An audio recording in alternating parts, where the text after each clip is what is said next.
দেখো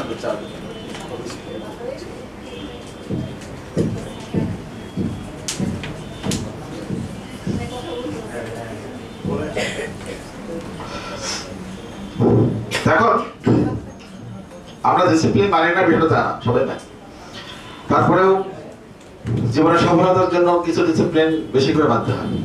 তার মধ্যে একটা হচ্ছে ক্যাডেট কোর্স ভর্তি পরীক্ষার জন্য ক্যাডেট কোচিং যারা করতে আসে তাদেরকে আমরা শিক্ষাটা দিয়ে থাকি।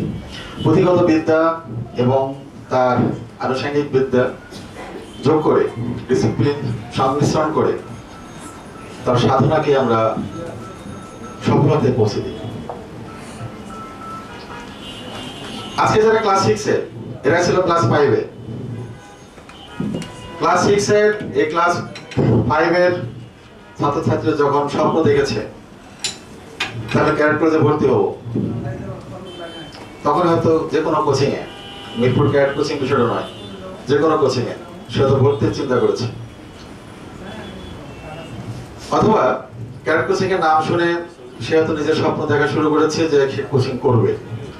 আবার এমন হচ্ছে অনেক বাবা এবং মা হয়তো যখন ছোট ছিল বাবু তখনও চিন্তা করেছে, ক্যাডেট কলেজের পাশ দিয়ে গিয়েছে, ক্যাডেট কলেজের কথা শুনেছে, ক্যাডেট কোচিং এর ছাত্র দেখেছে, ক্যাডেট কলেজের পোশাক দেখেছে, সবকিছু মিলিয়ে এসে ভেবেছে যে আমার বাবুটা যখন বড় হবে আমিও ওরে কোচিং করাবো এবং ক্যাডেট কলেজে পাঠাবো।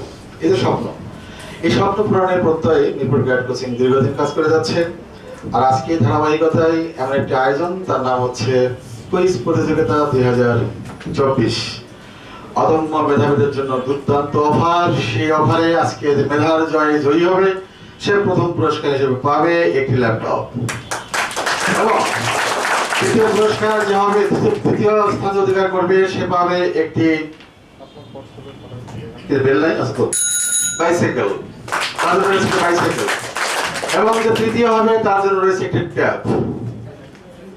ঠিক না, নাকি আরো কিছু? এবং প্রথম 10 জনের সাথে যেহেতু কথা হবে এখানে 10 জন 12 জন, 12 জন, প্রথম 12 জন, কারণ একই নাম্বার 2 জনের আছে। প্রথম 12 জনের সাথে কথা হবে এখানে। আর প্রথম 12 জনের মধ্যে যে প্রথম, দ্বিতীয়, তৃতীয় বললাম, পরবর্তী সবার জন্য আমাদের পক্ষ থেকে আকর্ষণীয় পুরস্কার আছে। এরপরে সবার জন্য যারা আজকে এসেছে সবার জন্যই হতাশ হওয়ার কোনো কারণ নেই। তোমার বন্ধু পারে, তুমিও পারবে। তোমার বন্ধু মঞ্চে কথা বলবে, তুমি দেখবে। আজকে তুমি দেখবে, এক সময় তোমার বন্ধু, তুমি করবে, তোমার বন্ধু দেখবে, এটাই তো নিয়ম। তো সেক্ষেত্রে তোমরা একটু ধৈর্য সহকারে দেখবে তোমার বন্ধু এই 10 জন বা 12 জনের মধ্যে কেমন কম্পিটিশন করে, কি কি পারে, সেই প্রশ্নগুলো তুমি পারো কিনা, তুমি মনে মনে ভাবো। আর সবার জন্য রয়েছে মোট 40 জনের জন্য রয়েছে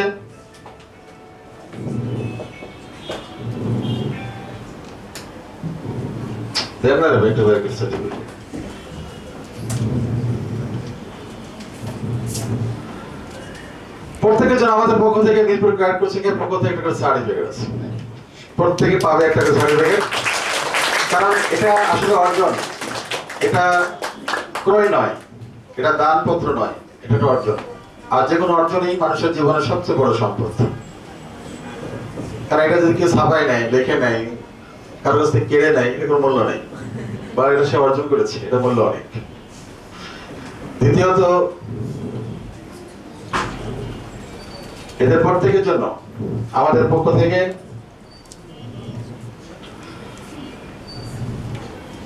একটা করে খাম আছে।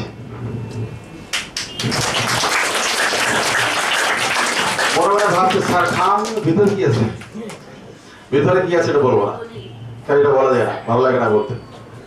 এটা ভিতরে কিছু একটা আছে। আমি তোমাকে চিঠি দিয়েছি যে আমি তোমাকে অনেক ভালোবাসি, চিঠি মূল্য তো অনেক, সমস্যা কি, এটার মধ্যে আছে, বাসায় গিয়ে পড়ে নিও, চিঠিটা রেখে দিও, ঠিক না? আমি যখন মরে যাবো তখন চিঠিটা তোমার সামনে আসলে মনে হবে ওই যে 2025 সালে ওই ব্ল্যাক রোজে আকমাল সাহেব বন করছিল, একটা খাম দিয়েছিল, খামের মধ্যে চিঠি দিয়েছিল, বলেছিল আমি তোমাদের ভালোবাসি। তুমি তোমার সন্তানদের তখন দেখাবা, দেখছো আজ থেকে 25 বছর আগে আমি চিঠিটা পেয়েছিলাম, ঠিক না? 2003 কি 4 সালে আমি বাংলাদেশ বেতার একটা প্রোগ্রাম করেছিলাম, শিক্ষামূলক প্রোগ্রাম। সেই প্রোগ্রাম করার পর আমাকে 275 টাকা একটা চেক দিল। কত টাকা? 275 টাকার চেক আমি এখনো ভাঙাই নাই, এখনো আছে আমার কাছে মনে হয় এটা 2,75,00,000 টাকা, কারণ এটা আমার অর্জন ছিল। ব্যাপারটা ক্লিয়ার? এই জন্য বলছি যে কোনো অর্জন অনেক বড় সম্পদ। তোমরা প্রতিযোগিতায় আজকে বাইসাইকেল অথবা ল্যাপটপ পাবে, আর আমি প্রতিযোগিতায় আসলে অনেক জায়গায় অংশগ্রহণ করেছি, পাইনি। এই জন্য মনে করতেছি যে আজকে যদি ল্যাপটপটা আমি পেতাম ভালো হতো। তবে আমি যখন 7ম শ্রেণীতে ছিলাম তখন আমি একটা কম্পিটিশন দ্বিতীয় হয়েছিলাম। কম্পিটিশনটা তোমরা জানো না তো কি, অনেকে এটা জানো না সম্পর্কে। সেটা হচ্ছে স্কুলে বার্ষিক ক্রীড়া প্রতিযোগিতা হয়, তোমরা আব্বু আম্মারা বলতে পারবে। বার্ষিক ক্রীড়া প্রতিযোগিতায় একটা ইভেন্ট আছে, তার নাম হচ্ছে বাধা অতিক্রম দৌড়। ওকে, সেটা হচ্ছে এরকম, আমাদের যে স্কুলে, সেই স্কুলে হাই বেঞ্চ দেওয়া থাকতো আর লো বেঞ্চ দেওয়া থাকতো একটু পরে। লো বেঞ্চের নিচ দিয়ে হাই বেঞ্চের উপর দিয়ে পার হতে হবে। তো লো বেঞ্চের নিচে পার খুব সহজ কাজ। তো আমার কম্পিটিশন কে ফার্স্ট সেকেন্ড হবে, যাই হোক আমি তো নিজের দিকে তাকাইনি, দৌড়েছি। পরে দেখি আমার ধরছে একজন, আমি তো কি হয়েছে, তুমি দ্বিতীয় হয়েছে। যাই হোক খুব ভালো লেগেছে। সে দ্বিতীয় হওয়ার পর একটা বিশাল একটা পুরস্কার পেয়েছি, একটা টিনের বাটি।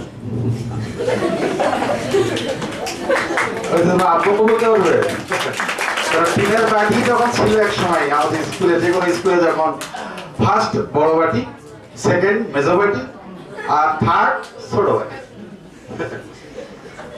তো ওইটা আমার কাছে মনে হয়েছে এখন পৃথিবীতে আর বৃহৎ একটা পুরস্কার আমার জন্য। দেখো ঘরের কথা হলো, আমি কথাগুলো বাড়াচ্ছি এই কারণে যে একটু পরে আজান দেবে, একটু পরে মাগরিবের আজান দেবে। প্রশ্ন শুরু করলে মাগরিবের আজান দিলে ভালো লাগবে না। আমি কথা শেষ করি, আজান হবে, আজানের পরেই আমরা প্রশ্ন উত্তর পর্ব শুরু করব। তো সেই সাথে আমি শুধু আজকে অ্যাটেন্ডেন্স নেওয়ার জন্য বলবো, আমাদের সময়টা, দিনটা, আজকের এই মুহূর্তটা আমাদের জন্য খুব আনন্দের, ভালো লাগার। কি ফার্স্ট সেকেন্ড থার্ড ফোর্থ হবে এটা পরে, এই টেনশন নেওয়ার দরকার নেই। আমরা সবাই একসাথে এসেছি, কিছু সময় কাটাবো, কিছু সময় আমরা ভালো লাগবে। দেখবেন যে ভালো লাগার মতো অনেক কিছু আছে, আয়োজন করছি আমরা তোমাদের জন্য। আজকের আয়োজনটা তোমাদের জন্য, তোমাদেরকে নিয়ে আয়োজন। সেক্ষেত্রে মাগরিবের আজানের পরে ঠিক 10 মিনিট সময় থাকবে, 10 মিনিট পরে আমরা প্রশ্ন উত্তর পর্বে চলে যাব। আশা করি ভালো লাগবে। আমরা দেখেছি ইন্ডিয়াতে একটা প্রোগ্রাম, তোমার আব্বু আম্মু তোমরা বলতে পারবো, তোমার আব্বু আম্মু দেখেছে, আমরা দেখেছি। কौन बनेगा কে হবে কোটিপতি। তো আজকে আমরা বলবো কে হবে ল্যাপটপ বিজয়ী। ঠিক, যারা আজকে প্রতিযোগী প্রথম 12 জন, এটা হাত উঠাও তো, প্রথম 12 জনের হাত উঠাও।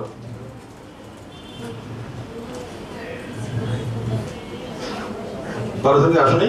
1 2 3 4 5 6 7 8 9 10 11, একজন আসেনি, মনে হচ্ছে 11 জন। এটা আজান দিয়ে দিচ্ছি। ওকে ফাইন, তাহলে আজানটা শেষ হোক। আজান শেষ হওয়ার পরেই আমরা শুরু করবো। আজ কেউ নামাজে যেতে চান, 5 তলায় জায়গা আছে না? 5 তলায় আমাদের নামাজের একটা ব্যবস্থা করে দেওয়া আছে, করতে পারবেন। সেক্ষেত্রে নামাজের এই 10-12 মিনিট আমি ওয়েট করি, তারপরে আমরা প্রশ্নোত্তর পর্বে চলে যাবো। Okay, thank you very much.